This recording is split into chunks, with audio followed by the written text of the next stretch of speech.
Haleluya, terima kasih, luar biasa. Oke, kali ini kita belajar tentang 24 tua-tua.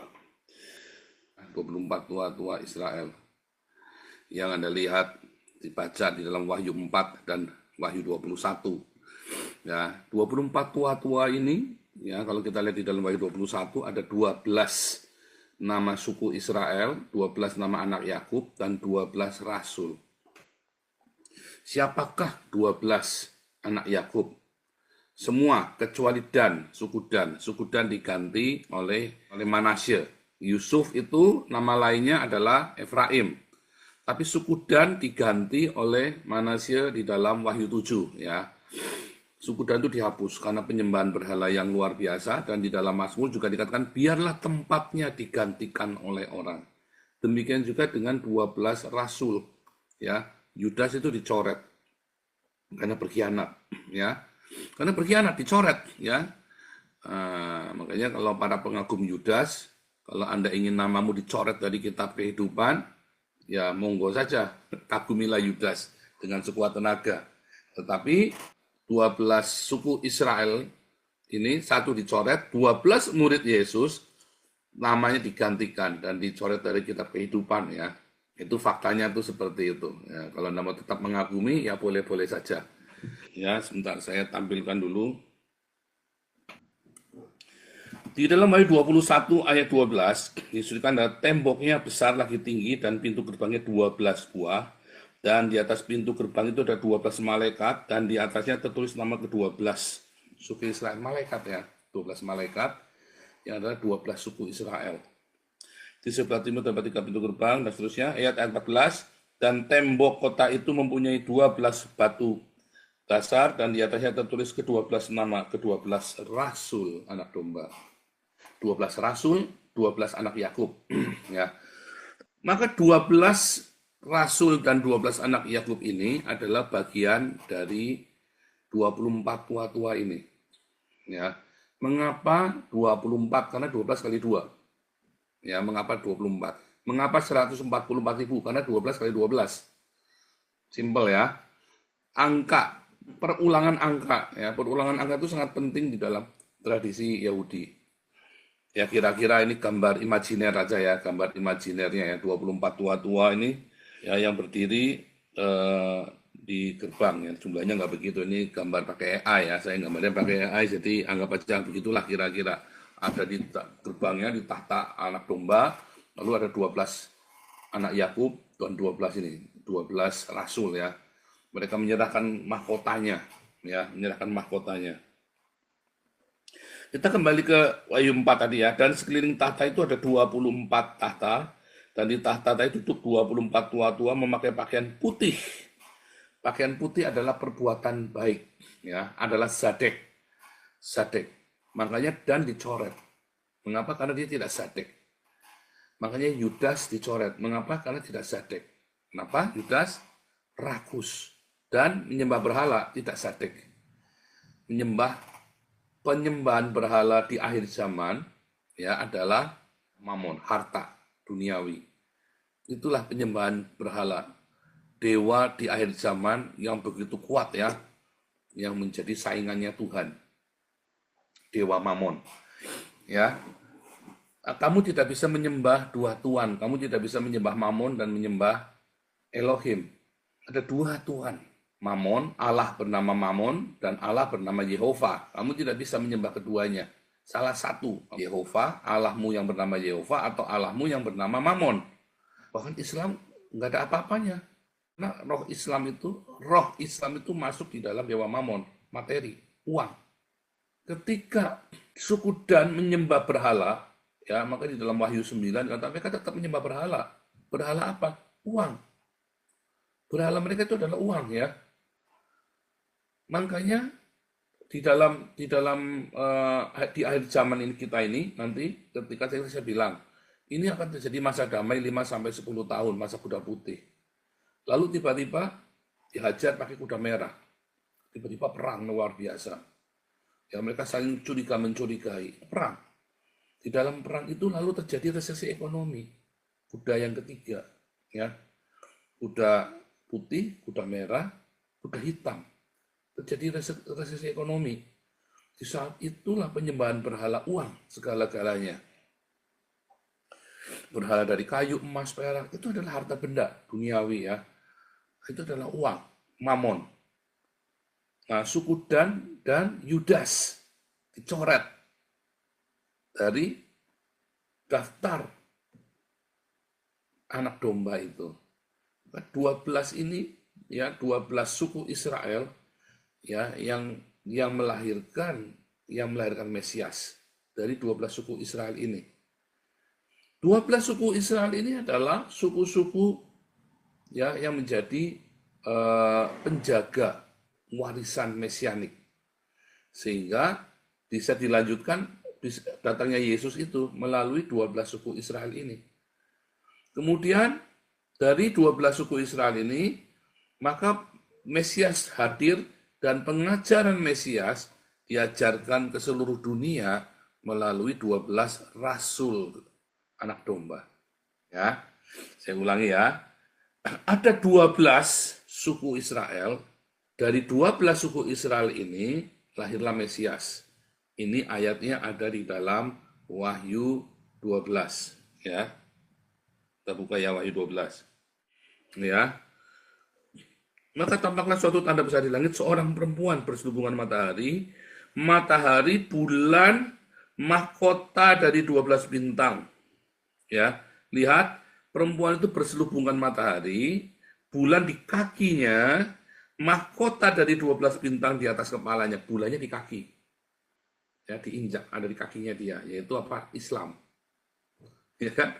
Bulan itu kan simbol dari Islam. Tetapi kalau kita lihat ya, matahari, bulan dan 12 bintang ini adalah simbol dari mimpinya Yusuf. Jadi kita berhenti di 12 suku, yaitu 12 bintang. Karena ini adalah mimpinya Yusuf. Coba kita buka dulu deh ya, supaya Anda jangan bingung kalau Anda yang baru gabung dengan komunitas ini. Kejadian 37 ya. Lalu Yusuf ini memimpikan mimpi yang lain ya. Lalu Yusuf memimpikan pula mimpi yang lain, diceritakannya kepada saudara-saudaranya, katanya, aku bermimpi pula, tampak matahari, bulan, dan 11 bintang.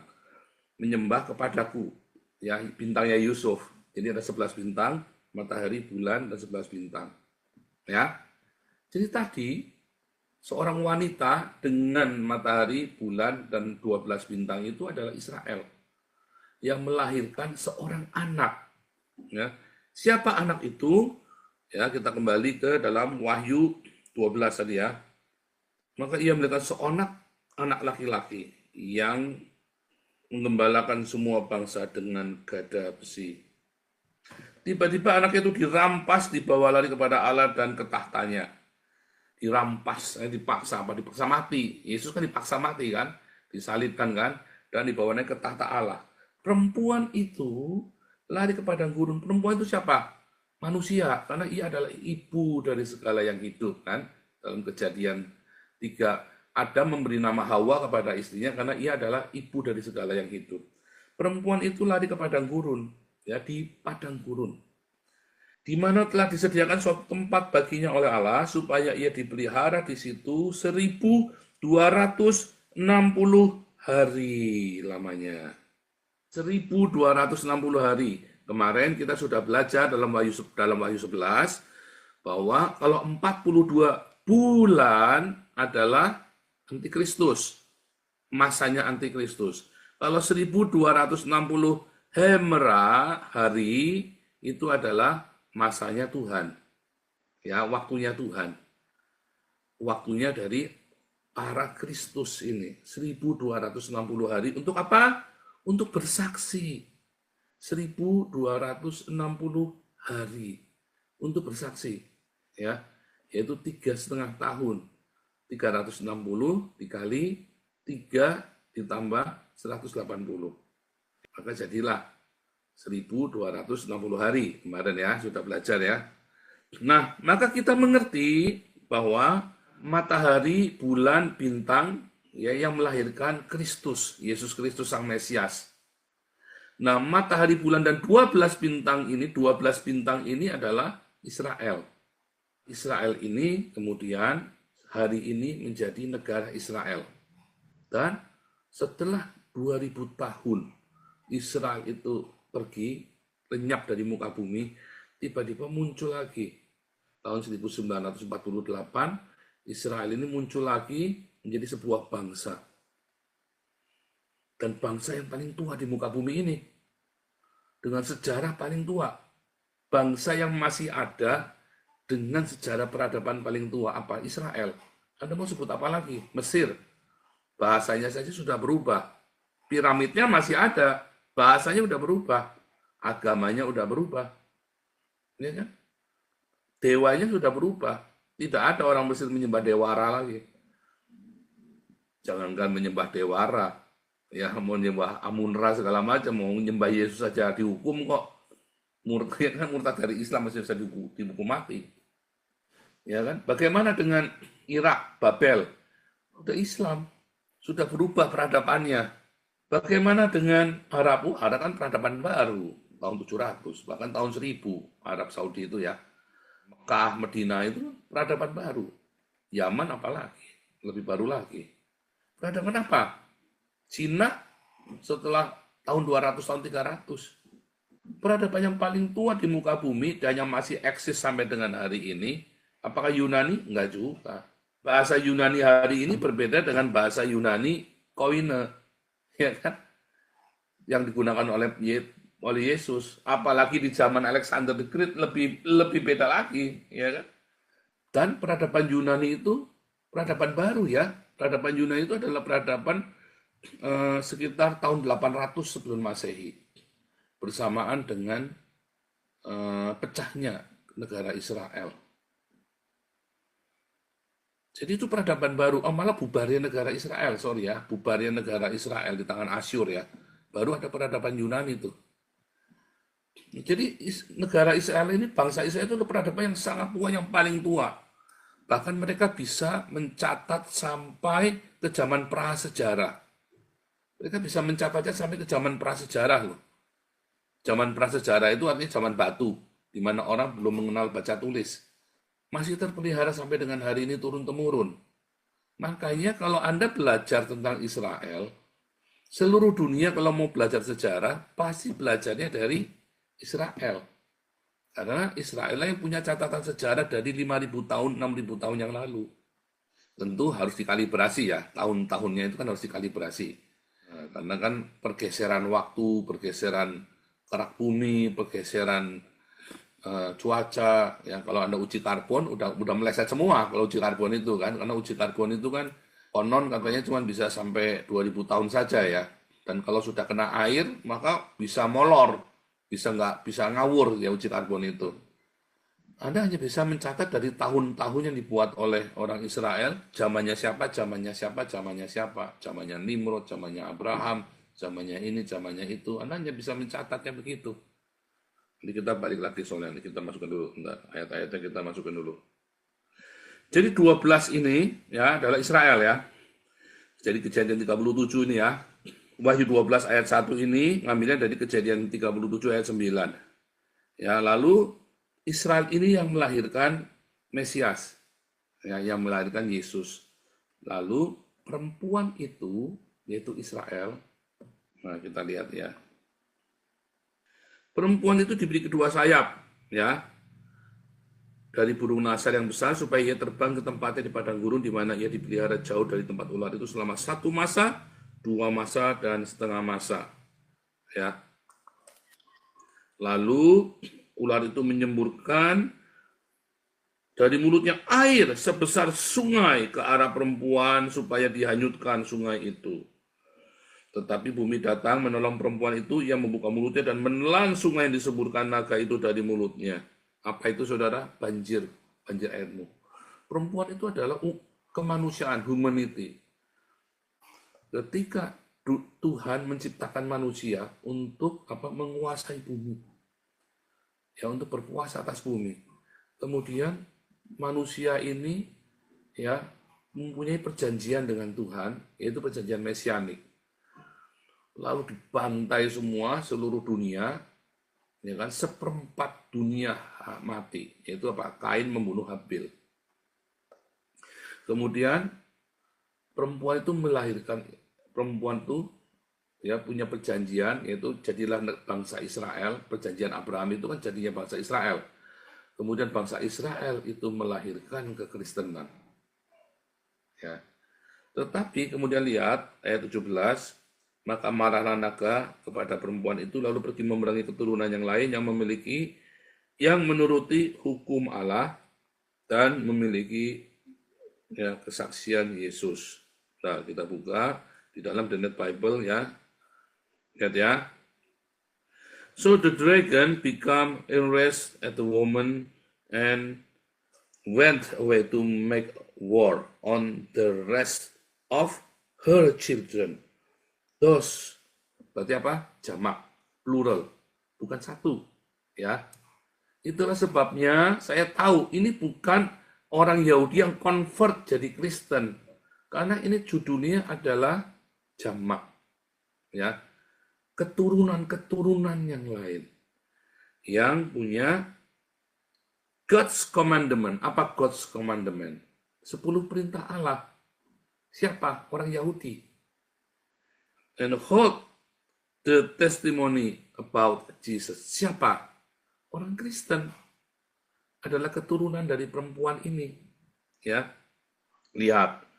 And the dragon stood on the sand of the seashore. Kalau kita lihat kata seashore itu tadi, ya, seashore itu, ya, or the sandy beach, ya, keturunanmu akan seperti pasir di lautan dan seperti bintang di langit, katanya kepada Abraham, ya. Saudara, Ismail adalah keturunan Abraham. Muhammad bukan keturunan Ismail, tetapi Muhammad menggunakan legitimasi Ismail.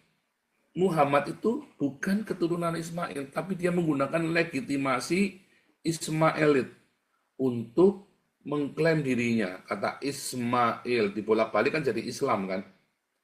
Al-Islam. Ismail itu kalau dibolak-balik jadi Al-Islam, ya. Seperti bintang di langit. Apa maksudnya seperti bintang di langit? Bintang-bintang di langit. 12 bintang tadi. Ya. Keturunanmu akan seperti bintang di langit dan pasir di lautan. Apa maksudnya bintang di langit, pasir di lautan? Yaitu bintang di langit itu adalah keturunan Israel, bintang di langit, dan orang-orang Kristen itu adalah bintang di langit. Seperti pasir di lautan, berarti keturunannya Ismail, tadi kan. Keturunannya Ismail, yang kemudian menjadi legitimasi dari Islam. Naga itu adalah pendusta. Ia adalah bapa dari segala pendusta. Jadi dia akan menggunakan klaim itu, oh kami adalah pasir di lautan. Ya kan? Maka naga itu berdiri nunggu pasir di lautan. Saudara, kata pasir laut itu, the sandy beach itu, pasir itu adalah melambangkan Islam. Lautan itu, kalau Anda lihat Wahyu 21, maka laut tidak ada lagi. Itu apa maksudnya? Kejadian 1 ayat 4. Ya, roh. Apa namanya? Kegelapan menutupi abisos, menutupi samudera, laut. Tetapi kalau Anda lihat Wahyu 21 ayat 1, maka laut tidak ada lagi. Artinya apa? Artinya Islam itu adalah agama dari dunia orang mati. Islam itu adalah agama dari dunia orang mati. Agama dari Hades. Kristen adalah agama dari paradise. Hari ini juga engkau bersama dengan aku di Taman Firdaus. Hari ini juga. Tapi orang Islam, semua orang Islam akan pergi ke neraka. Semua orang Islam perginya ke neraka. Ya, tidak seorang pun dari mereka yang tidak mendatangi neraka, katanya Muhammad. Sudah diklaim dalam Al-Quran. Ya, saya bukakan ya. Ya, surat Maryam ayat 71. Dan tidak ada seorang pun di antara kamu yang tidak mendatangi neraka. Hal itu bagi Tuhanmu adalah suatu ketentuan yang sudah ditetapkan. Ya, ayat ini menjelaskan bahwa setiap orang, baik mukmin maupun kafir, akan melewati neraka. Namun, hal ini tidak berarti semua akan masuk dan menetap, karena ada pertolongan. Jadi tetap masuk dulu, lalu nanti ada yang nolong. Siapa? Si Allah. Nah, bukan tempat tinggal permanen loh, tapi pasti akan ke sana. Tapi bukan tempat tinggal permanen, katanya. Tapi kamu pasti akan ke neraka. Ya, sampai kamu bisa menebusnya. Maka di ayat lain bilang, nanti hadisnya yang nanti yang menebus orang Islam itu adalah orang Yahudi dan orang Kristen. Ya. Nah, saya kasih komplit aja deh ya. Artinya pasti orang Islam itu mendatangi neraka. Makanya iblis itu, naga itu, ya atau si Helel Ben Sakar itu berdiri di pasir, nungguin orang Islam, ngedoki orang Islam di Hades. Karena itu memang dari pasir di lautan, dari neraka. Di Wahyu 21, langit dan bumi yang baru, kamu tidak akan menemukan lautan Hades. Karena lautan akan menyerahkan, ya Wahyu 20 ya. Ya. Maka laut menyerahkan orang mati yang ada di dalamnya. Artinya Hades. Maut dan kerajaan maut menyerahkan orang mati yang ada di dalamnya. Mereka dihakimi menurut perbuatannya tadi. Yang dalam surat Maryam 71 itu tadi. Mereka tahu, orang-orang Islam ini tahu bahwa mereka akan pergi ke neraka dan mereka dihakimi menurut perbuatannya. Di neraka. Laut dan kerajaan maut itu dilempar ke dalam api. Itulah ya kan? Tadi semuanya mendatangkan ke sana, semua orang Islam. Tapi lihat, lalu aku melihat langit yang baru dan bumi yang baru, langit yang pertama dan bumi yang pertama telah berlalu dan laut tidak ada lagi. Dan aku melihat kota yang kudus Yerusalem baru turun dari sorga, dari Allah yang berhias bagaikan pengantin perempuan. Lalu aku mendengar suara nyaring, lihatlah kemah Allah, tabernakel Allah ada di tengah manusia. Ia akan berdiam bersama dengan mereka akan menjadi umatnya, dan ia akan menjadi Allah mereka. Kita, orang Kristen dan orang Yahudi tadi adalah 12 pintu gerbang, dengan 12 batu yang ada di bait suci. Orang Yahudi dan orang Kristen adalah bait suci, adalah tabernakel, di mana Allah berdiam di dalamnya. Yerusalem, kota yang kudus, turun dari surga, itu adalah kita. Berhias bagaikan pengantin perempuan mempelai Kristus yang berdandan untuk suaminya, yaitu Sang Elohim, anak domba. Lalu aku mendengar suara, kemah Allah ada di tengah manusia. Kitalah bait suci, orang Yahudi dengan orang Kristen sepakat. Hari ini orang Yahudi dengan orang Kristen sepakat. Sejak kapan? Sejak kapan orang Yahudi dengan orang Kristen itu sepakat? Sejak bait suci diruntuhkan. Ya, ini selalu saya ajarkan di semua kelas saya. Sejak kapan bait suci diruntuhkan? Sejak kapan orang Yahudi punya tafsir yang sama dengan orang Kristen bahwa kita adalah bait suci? Hanya orang Yahudi dan orang Kristen yang punya tafsir ini. Orang Islam tidak ada. Yang punya doktrin ini hanya orang Yahudi dan orang Kristen. Lihat, with the destruction of the second temple, God changed his mode of interaction with the universe. Dengan dihancurkannya bait suci yang kedua, maka Tuhan mengubah model interaksinya dengan alam semesta, universe. Sampai dengan penghancuran, ya. Jadi sebelumnya ada bait suci itu adalah jendela dari Tuhan secara spirituality dan secara physically, ya, yang bertempat di Yerusalem. Bait suci itu adalah jendela sorga supaya Tuhan bisa mengunjungi manusia, dan itu tempatnya adalah di Yerusalem. Tetapi lihat, dengan hancurnya dan Tuhan secara temporally menyingkirkan bait suci dari lokasi geografiknya dan menempatkannya di dalam kita, within us. Ini dari kabat.org. Kabat.org ini adalah produk dari Hasidic Movement, orang-orang Yahudi. Kalau dalam kekristenan itu gerakan evangelikalnya orang Kristen, ini adalah Hasidic Movement. Keluar di abad yang sama, Hasidic Movement. Terus dia bilang apa? Now, maka tubuh kita adalah bait suci. Jiwa kita adalah jendelanya, pikiran kita, akal budi kita adalah imamnya, kohanim. Ya, dan animal insting kita adalah korban bakarannya. Hal ini sama dengan perkataannya Rasul Paulus dalam Roma 12 dan ada di dalam 1 Korintus 3. Tahukah kamu bahwa tubuhmu adalah bait suci? Roh Kudus berdiam di dalammu. Dalam Roma 12 ayat 1 dikatakan, persembahkanlah tubuhmu sebagai persembahan yang kudus, yang hidup, yang berkenan. Bukan disuruh bunuh diri, disuruh hidup dan berkenan. Tafsir yang sama ini, yang dimiliki oleh, tidak tahukah kamu bahwa kamu adalah bait Allah, dan bahwa roh Allah diam di dalam kamu. Ya, kemudian saya buka Roma 12. Karena itu saudara-saudara, demi kemurahan Allah, aku menasihatkan kamu, supaya kamu mempersembahkan tubuhmu sebagai persembahan yang hidup, kudus, berkenan. Itulah ibadahmu. Itulah ibadahmu. Kalau Islam, bagaimana Islam? Jihad. Ada 2 cara kamu mati langsung ketemu Allah. 1, tanpa harus melalui tadi segala macam tetek bengek prosedur ya. 1, berjihad. Kamu harus mati.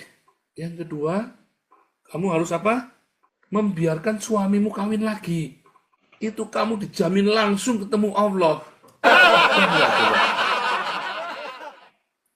Melalui jihad, melalui kematian, dan melalui perjinahan. Yang membiarkan suamimu berjinah. Kan kawin lagi kan itu berjinah namanya kan. Kalau dalam kekristenan. Orang Yahudi pun tidak memperbolehkan poligami loh ya. Orang Yahudi itu hari ini, kamu tanya orang Yahudi, tidak boleh poligami. Makanya tradisi itu diteruskan oleh Paulus, suami dari 1 istri. Tidak pernah diceritakan ya di dalam Yosefus maupun dalam kisah Talmud manapun ya, orang Yahudi punya 2 istri. Para rabai ini. 1, kalau mau cerai. Ya, dan beberapa aliran Yahudi itu menolak perceraian, nggak boleh. Mayoritas orang Yahudi itu melarang perceraian. Kita punya pertemuan yang sama. Beda dengan Islam. Islam teologinya berbeda. Kristen dengan Yahudi itu teologinya sama. Tadi, tubuh kita adalah bait suci. Islam nggak ada pengajaran begitu. Islam itu ya pergi ke Mekah. Baitul Allah itu ada di Mekah. Kalau orang Kristen dengan orang Yahudi, bait suci adalah kita. Mempersembahkan tubuh kita. Kalau orang Islam masih ada Idul Adha. Orang Yahudi enggak ada Paskahnya pun tidak nyembelih domba. Hanya orang Yahudi Karaite, ya, sekte, salah satu sekte kecil. Tapi hari ini sejak kapan? Sejak bait suci diruntuhkan. Bersamaan dengan bait suci diruntuhkan, teologinya Kristen dengan teologinya Yahudi, suka atau tidak suka, keduanya itu punya teologi yang sama, penafsirannya sama. Bahwa tubuh kita adalah bait suci, ya, dan persembahan kita adalah hawa nafsu kita, daging kita. Ya, sementara di dalam Islam, bait suci dari Mekah, persembahannya tubuhnya dengan cara mati, jadi jihad, jalan menuju surga. Itu yang terjadi. Itulah bedanya. Makanya Islam itu adalah agama kematian. Ya, hari ini kamu harus mati, masuk ke neraka, masuk ke Hades. Tapi Kristen berkata, hari ini juga kamu bersama dengan aku. Hari ini juga kamu bersama dengan aku di Taman Firdaus, kata Tuhan Yesus ya. Lukas 23. Seorang penjahat yang digantung mengucap dia, katanya, bukankah engkau adalah Kristus? Selamatkanlah dirimu dari kami, dan kami. Tapi yang seorang penjahat yang lain, yang disalib bersama Yesus, dua-duanya itu adalah orang yang sudah dibaptis. Ya, dibaptis dengan baptisan Yohanes. Tetapi yang seorang menegur dia, katanya, tidakkah engkau takut? Juga tidak kepada Allah yang sedang menerima hukuman yang sama. Sedang engkau menerima hukuman yang sama. Kita memang selayaknya dihukum. Sebab kita menerima balasan setimpal dengan perbuatan kita. Tetapi orang ini tidak berbuat sesuatu yang salah. Lalu ia berkata, Yesus, ingatlah akan aku apabila engkau datang sebagai raja. Nanti. Dia pikirnya nanti, kebangkitan. Tapi Yesus berkata kepadanya, aku berkata kepadamu, sesungguhnya hari ini, engkau akan ada bersama dengan aku di dalam Firdaus, paradiso. bukan di Hades. Nah, kita balik lagi. Teologi kehidupan orang Kristen dengan teologi kematian dari Islam. Bandingkan dengan Wahyu 21 ayat 1 ya. Laut sama dengan Hades. Wahyu 20. Lihat the God Commandments, testimony Jesus. The God Commandments adalah orang Yahudi. Ini adalah orang Kristen. Nah, kita balik lagi. Keturunan dari wanita itu. Keturunan dari wanita itu adalah orang Yahudi dan orang Kristen. Tadi kita lihat, orang Yahudi itu punya patriarkal. Yahudi ya adalah 12 anak Yakub. Kalau Kristen, patriarkalnya Kristen 12 rasul. Tadi keturunan dari perempuan itu. Inilah yang disebut dengan dua saksi Allah. Sheni itu dua, Bani Hayitzar, orang-orang pilihan. Dua orang Sheni, dua orang pilihan, dua orang saksi. Sheni Bani Hayitzar. Ya, itu yang namanya dua saksi Allah, Sheni Bani Hayitzar. Tadi, kalau kita bilang pasir di lautan, ini adalah orang-orang Islam ya, yang ada di tepi Hades. Naga adalah Helel, yang ingin membunuh keturunan perempuan. Siapa di dunia ini yang ingin membunuh orang Kristen dengan orang Yahudi? Orang Islam. Itulah sekarang ujung tombaknya adalah Hamas. Bunuh Amerika, bunuh Yahudi. Ya, Iran. Hezbollah, Houthi, Hamas, bunuh Amerika, bunuh Yahudi. Ya, mereka adalah keturunan dari naga, Helel ben Sakar, Ngendogi. Dan Helel ben Sakar, naga itu di dalam Wahyu 12, ekornya menyeret sepertiga bintang di langit. Sepertiga akan jadi mu'alaf, sepertiga dunia itu akan menjadi Islam. Itulah sebabnya orang Islam itu tidak akan pernah lebih dari sepertiga. Dari zaman Muhammad sampai dengan detik hari ini, orang Islam itu tidak akan pernah lebih dari sepertiga. Jumlah orang Islam hari ini berapa? 2 miliar. Jumlah penduduk bumi 7 miliar. Tidak pernah lebih dari sepertiga. Dari zaman Muhammad, kira-kira zaman Muhammad jumlah penduduk bumi berapa? Maka Islam itu tidak akan sampai sepertiga, selalu. Begitu dia mau nongol, mati. Anda tahu hari ini Pakistan itu kan negara dengan jumlah penduduk Islam terbanyak nomor 1 di dunia. Indonesia sekarang kalah. Yang terjadi apa? Hari ini Pakistan perang melawan Taliban. Begitu orang Islam itu bertumbuh makin banyak, mereka akan bertengkar satu sama lain. Mereka akan berkelahi satu sama lain. Mengapa? Karena sudah tertulis, ya, Guru. Di dalam Wahyu 12 tadi ya, naga besar, ular tua yang disebut iblis atau Satan, Helel bin Sakar, bulan sabit, menyesatkan seluruh dunia. Dilemparkan ke bawah, ini sama dengan Yesaya 14 ayat 12. Ia dilemparkan ke bumi bersama dengan malaikat-malaikatnya. Ekornya menyeret sepertiga dari bintang-bintang di langit dan melemparkannya di atas bumi. Naga itu berdiri di depan perempuan hendak melahirkan itu untuk menelan anaknya. Segera sesudah perempuan itu melahirkannya. Islam sepertiga dunia. Ya. Taliban yang bentrok perbatasan 58 meninggal. Taliban vs Pakistan memanas, bentrokan perbatasan 58. Islam sama Islam. Arab Saudi melawan Yaman, Syria ya, ISIS melawan Basad, Irak lawan Iran, Iran melawan macam-macam, semua lawan Arab Saudi dan seterusnya. Islam melawan Islam intinya. Daniel 2 ayat 43. Lihat ya.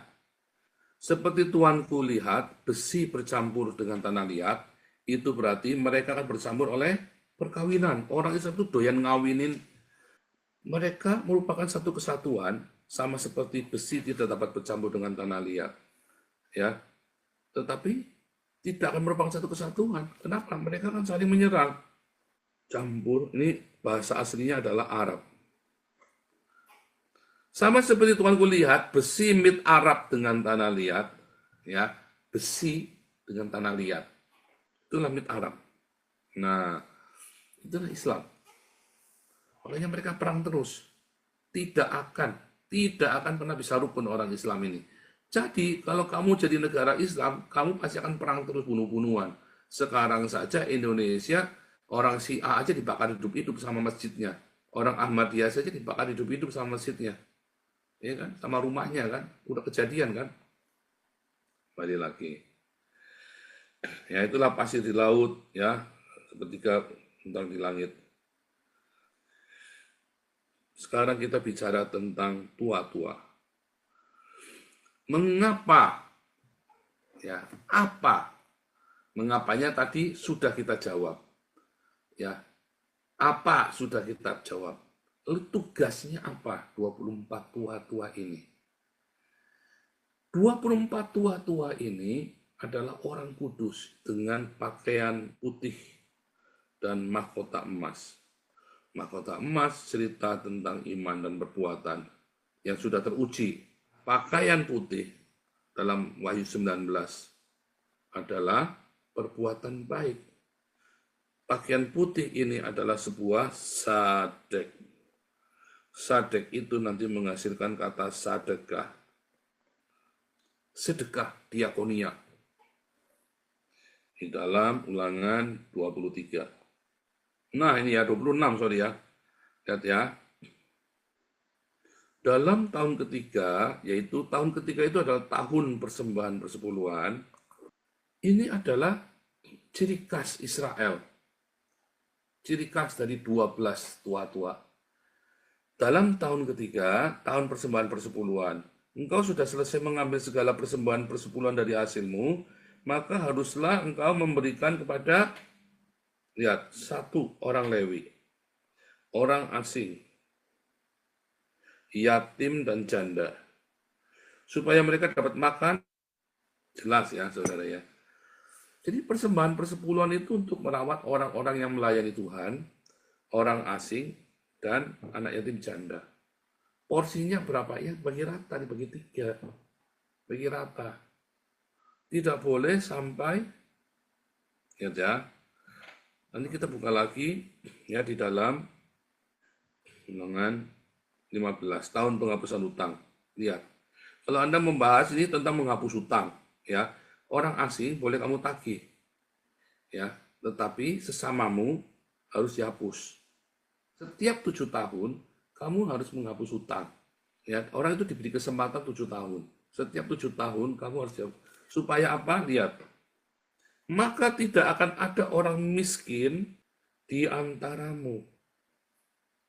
Ini adalah tipikal dari perjanjian lama, 12 anak Yakub. Sekiranya di antaramu ada yang miskin, salah seorang saudaramu di dalam salah satu tempatmu di negeri yang diberikan kepadamu oleh Tuhan Allahmu, maka janganlah engkau menegarkan hati ataupun menggenggam tangan terhadap saudaramu yang miskin. Tetapi engkau harus membuka tangan lebar-lebar baginya. Memberi pinjaman kepadanya dengan limpahnya, cukup keperluannya seberapa ia perlukan. Lihat ya. Hati-hatilah supaya jangan timbul di dalam pikiranmu, di dalam hatimu, pikiran dursila. Demikian. Sudah dekat tahun ke-7, tahun penghapusan hutang, dan engkau menjadi kesal terhadap saudaramu yang miskin itu, dan engkau tidak memberikan apa-apa kepadanya, maka ia berseru kepada Tuhan tentang engkau, dan hal itu menjadi dosa bagimu. Haruslah engkau membuka lebar-lebar bagi saudaramu yang tertindas dan yang miskin. Saudara, ini adalah ciri khas dari anak-anak Yakub 12, ajaran dari 12 tua-tua Israel. Itulah sebabnya tidak ada orang Yahudi yang miskin.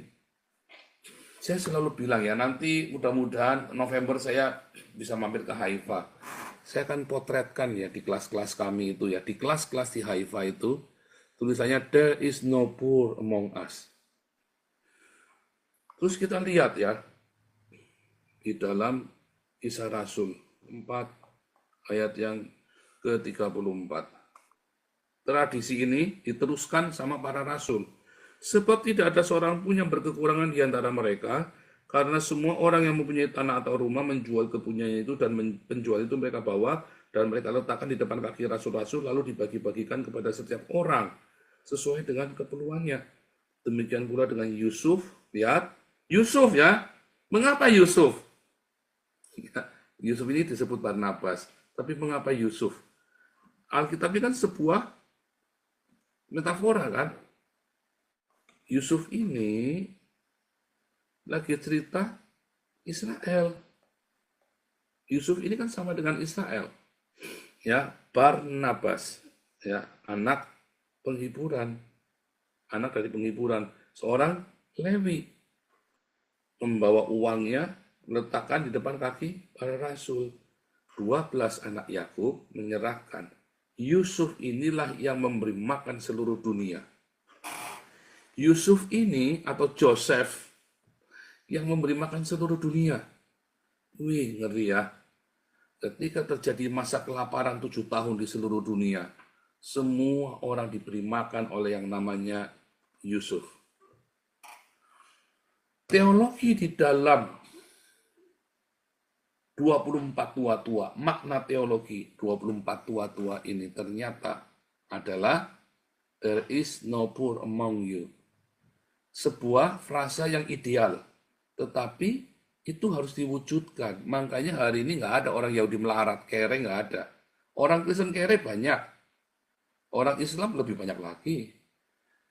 Kenapa negara-negara Arab itu tidak menolong negara-negara Islam yang kere kayak Indonesia? Amit-amit jabang bayi. Amit-amit jangan sampai uangku sampai dimakan sama orang Indonesia. Kalau bisa orang-orang Indonesia suruh setoran sama Habib-Habib itu kan.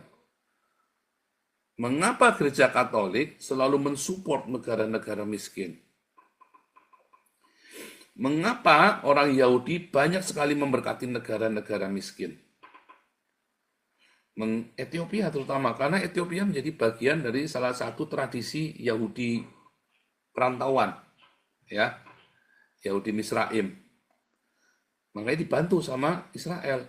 Mengapa ya di negara-negara ya yang Kristen banyak dana melimpah dari negara-negara yang mayoritas Kristen, Filipina, Meksiko, di Brasil, di Peru, Venezuela berkhianat, makanya nggak dikirim lagi. Nah, Venezuela merapat kepada Iran, makanya bangkrut. Jadi kalau ada orang nanya, itu Venezuela bangkrut. Karena dia berkhianat. Dia berpihak kepada Iran, kepada Syiah, kepada orang Islam. Dia memberikan dirinya dikuasai oleh Syiah, saking korupnya pemimpinnya Venezuela itu. Makanya diembargo sama negara-negara barat, bangkrut langsung. Gara-gara diembargo Venezuela bangkrut. Tapi lihat Filipina.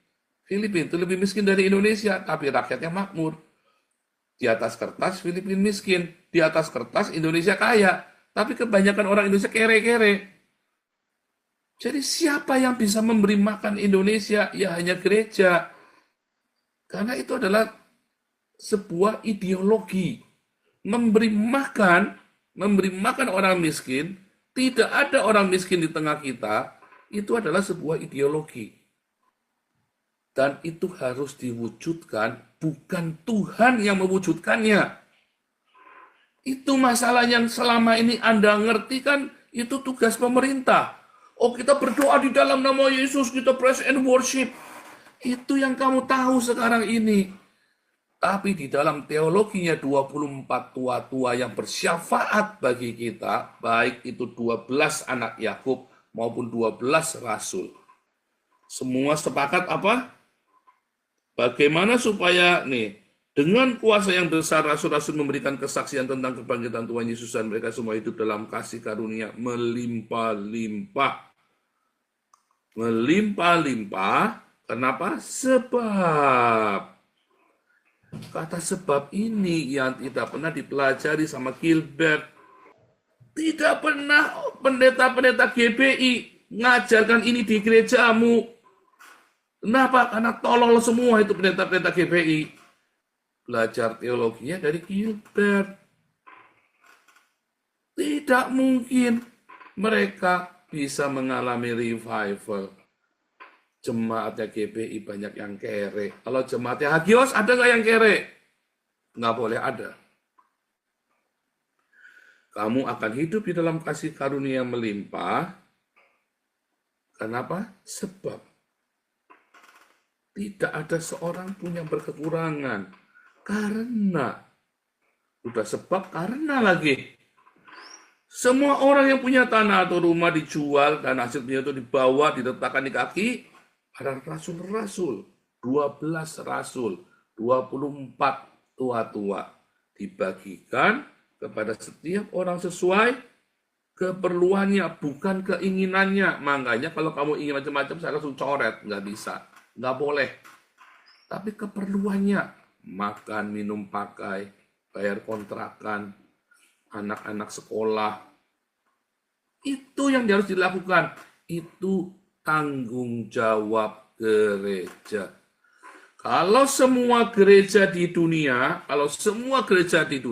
di Indonesia, kalau di Belanda sudah ya, kecuali gereja Indonesia di Belanda. Waduh, kalau gereja Hagios di Belanda, kita kasih makan. Bahkan kita lagi mau berdoa supaya kita bisa sewa gedung, los-losan, buat bikin shelter. Doakan saudara, duitnya kurang. Kita lagi mau bikin shelter, ini musim dingin sudah dekat, Tuhan tolong supaya November ini kita punya gedung buat shelter sehingga orang-orang jemaat kita jangan tidur di jalan. Tuhan tolong, Tuhan tolong. Karena jemaat kita separuh tidur di jalan. Ya tidurnya di taman. Ini mau musim dingin, bakal dingin banget. Ya.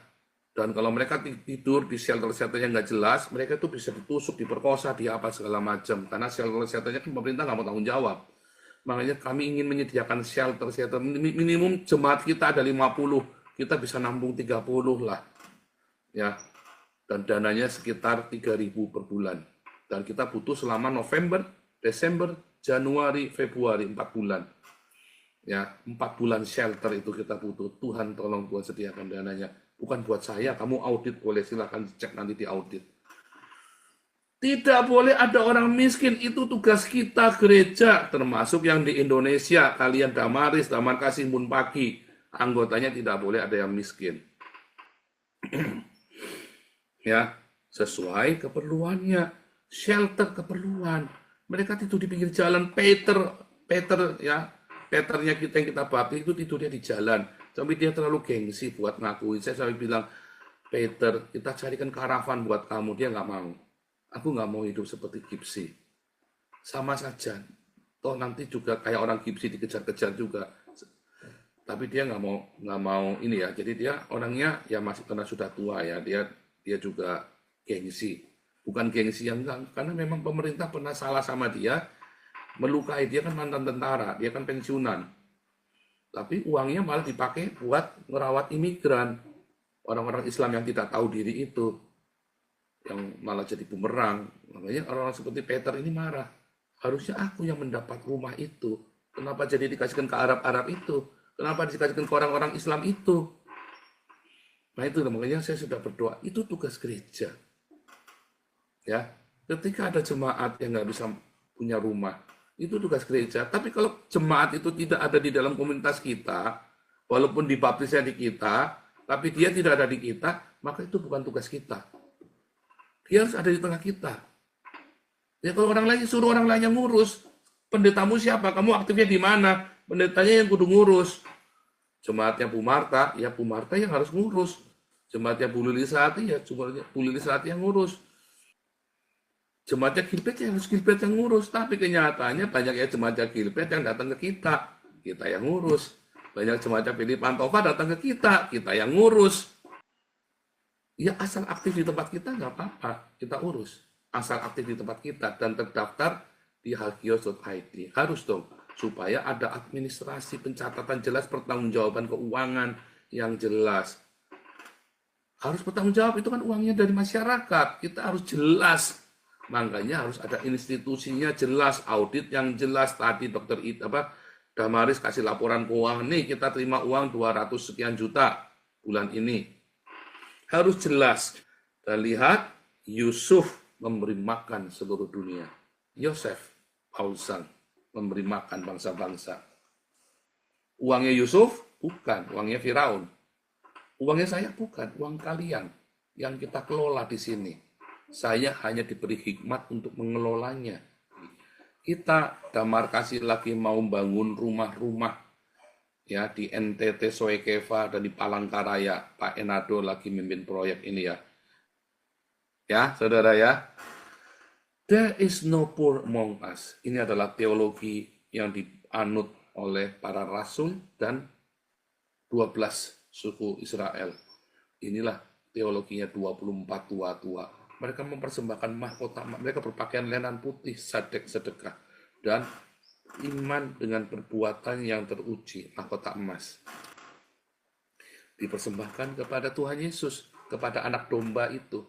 Tidak ada dogma lain, tidak ada doktrin lain. Doktrinnya adalah beri mereka makan. Beri mereka makan. Hamba-hamba Tuhan, pendeta-pendeta tidak boleh bergaya hidup mewah. Tidak boleh bergaya hidup mewah. Sederhanakan, cukupkan dirimu dengan yang ada. Serahkan hidupmu kepada Tuhan. Enggak ada cara lain. Terakhir, ayat terakhir. Galatia 2 ayat 8 sampai 10. Karena ia yang telah memberikan kekuatan kepada Petrus untuk menjadi rasul bagi orang bersunat, orang Yahudi, ia juga yang telah memberikan kekuatan kepadaku untuk orang tak bersunat. Dan setelah melihat kasih karunia yang dianugerahkan kepadaku, maka Yakobus, Kefas, dan Yohanes yang dipandang sebagai sokok guru jemaat berjabat tangan dengan aku dan dengan Barnabas sebagai tanda persekutuan. Paulus dan Barnabas, Yusuf. Lihat, aku ini kan Paul. Barnabas ini kan Joseph kan. Hanya kami harus mengingat orang miskin. Itulah yang kita lakukan. Jadi Joseph Paulus yang ini adalah pemberita dengan urapan Paulus dan Yosef. Memberitakan Injil dengan berdiakonia, dan itulah teologi di dalam komunitas kita, dan itu adalah ideologi yang harusnya dimiliki oleh semua gereja di dunia. Kalau gereja tidak menganut teologi ini, there is no poor among us, gereja itu sedang ada di dalam kesesatan.